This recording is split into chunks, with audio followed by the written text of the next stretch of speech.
Hi, my name is Madiha, and today I am with my groupmates Maisara and Azuri, and we will be talking about poems that fall under children's literary works. So let's get into it.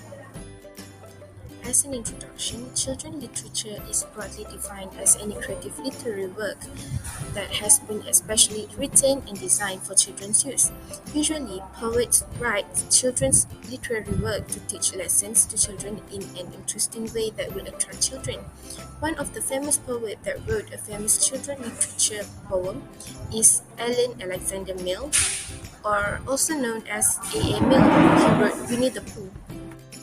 The poem Sick by Shel Silverstein is about a child who does whatever she can do to convince her parents that she can't go to school.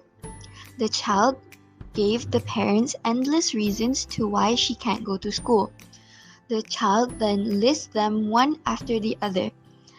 Then the child goes from having measles to a cough, then a shrunken brain. I think the child does not realize how absurd she sounds stating all her reasons.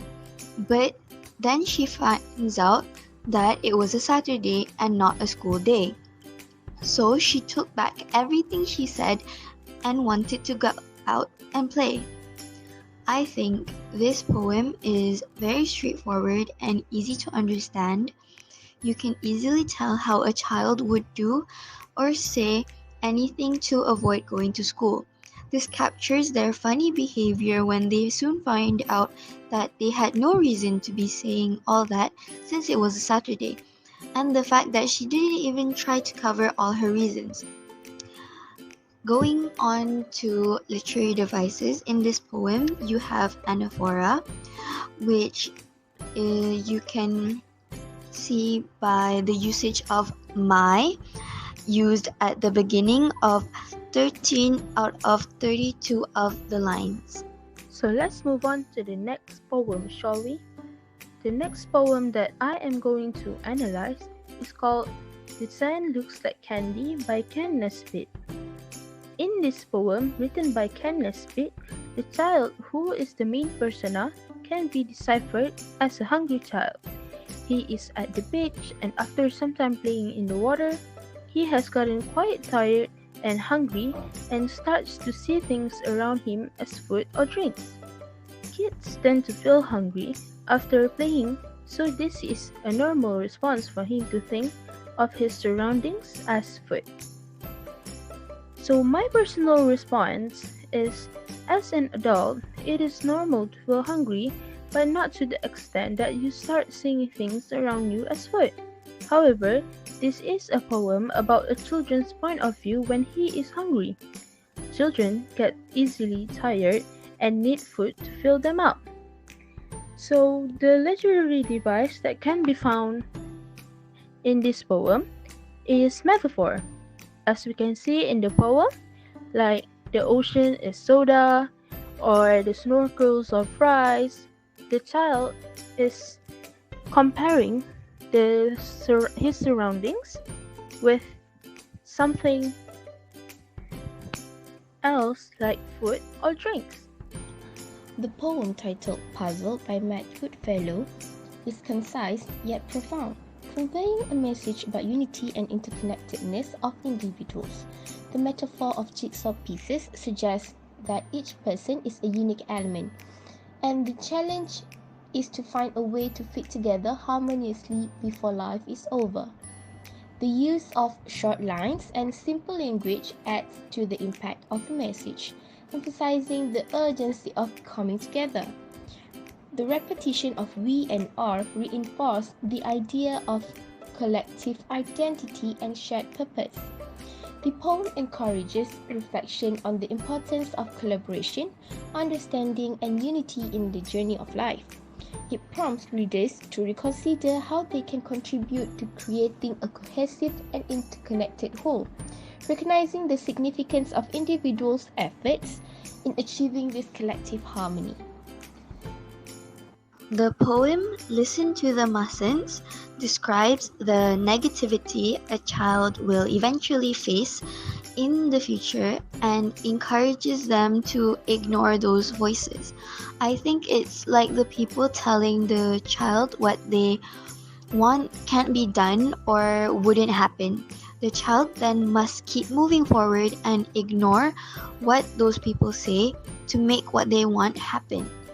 I feel like this poem shows that you must believe in yourself and disregard all those who tell you not to. Because despite what people say, anything is possible. One's dreams can come true. All ideas and efforts are relevant and anything can happen. So the second poem that I am going to analyze is called The Swing by Robert Louis Stevenson. This poem is about a child enjoying his time by playing on the swing. The child is describing his view while swinging back and forth on the swing and his contentment while being on it. So my personal response is playing on the swings can be considered as a fun activity that can help the body produce the happy hormone called dopamine. So this is why the child is describing his happiness while being on the swing. We can also say that the poem is teaching the readers about life. The concept of swings is so similar to the concept of life. Swings going back and forth indicate that life has its ups and downs, and everyone should overcome the obstacles and challenges with a positive attitude. The literary device that can be found in the poem is hyperbole. Like in the second last sentence, we can see that the sentence name up in the air, I go flying again. Because the children isn't actually flying. I Opened a Book by Julia Donaldson is a delightful poem that captures the immersive and transformative nature of reading. The act of opening a book is likened to taking a journey. The poet uses vivid verbs like strode, creating a sense of purposeful movement and adventure. The lines, "Now nobody can find me," convey a sense of escape, suggesting that within the pages of a book, the reader can lose themselves and temporarily detach from the demands of reality. The lines, "I've left my chair, my house, my road, my town, and my world behind me," emphasize the complete departure from the familiar. This underscores the idea that reading allows individuals to transcend their immediate surroundings and explore new realms. The poem celebrates the power of imagination and the ability of books to transport readers to different places and experiences. It encourages readers to embrace the imaginative journey that literature offers. The simplicity and universality of the poem make it relatable to readers of all ages, including children. It captures the essence of joy and wonder that comes with getting lost in a book. With the light words used in the poem, makes it easier for children to read and understand it. The poem From a Railway Carriage is able to capture the world outside of a moving train in the eyes of a child filled with excitement.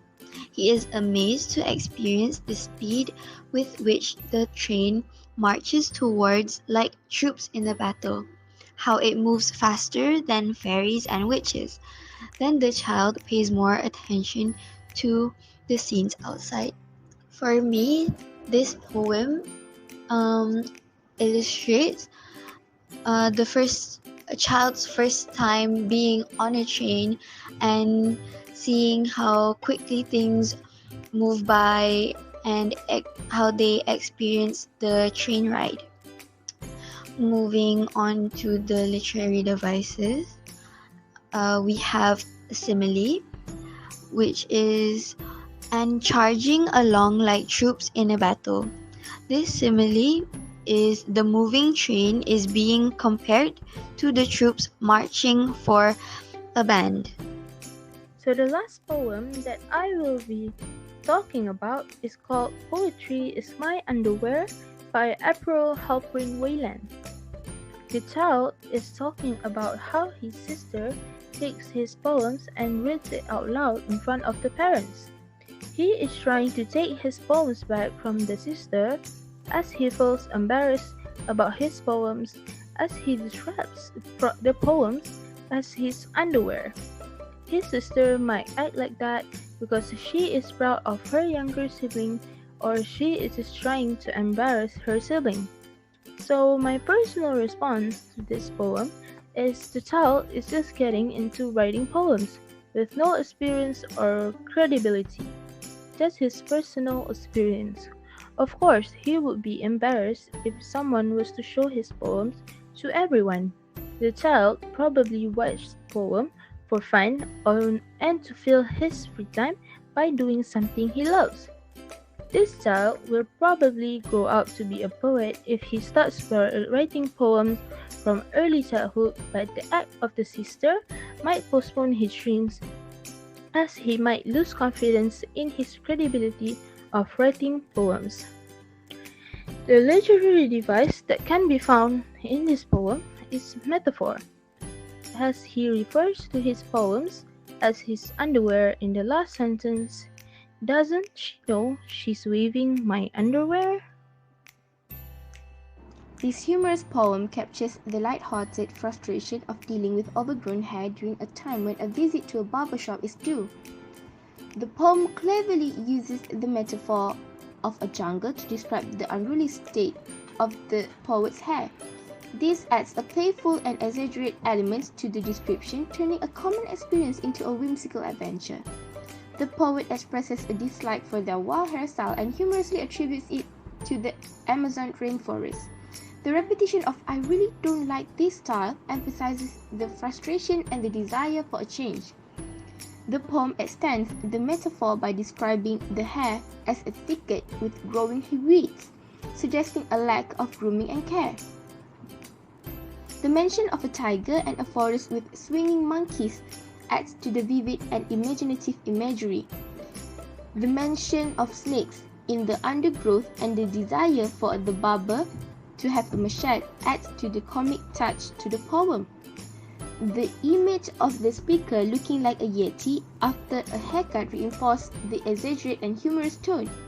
The poem playfully incorporates various elements of jungle wildlife to describe the unkempt hair using animals like tigers, monkeys, and snakes. This adds a sense of fun and creativity to the description. The poem effectively combines humor and exaggeration to convey the speaker's frustration with their wild and untamed hair, turning a common experience into an amusing adventure in the jungle on their head. In conclusion, our opinion as a whole group towards these poems, they show that children have their own behavior and act towards certain situations differently, as they also have their own point of views, how they see something in this world, or how they should react towards certain situations. As grown-ups, we should be able to think rationally and responsibly, and as we are exposed to experiences, but children, they are still young and moldable, so it is our responsibility to correct their wrongdoings and change their perspectives into a better way of thinking. That way, children will outgrow their immature perspectives or way of thinking as they are growing up.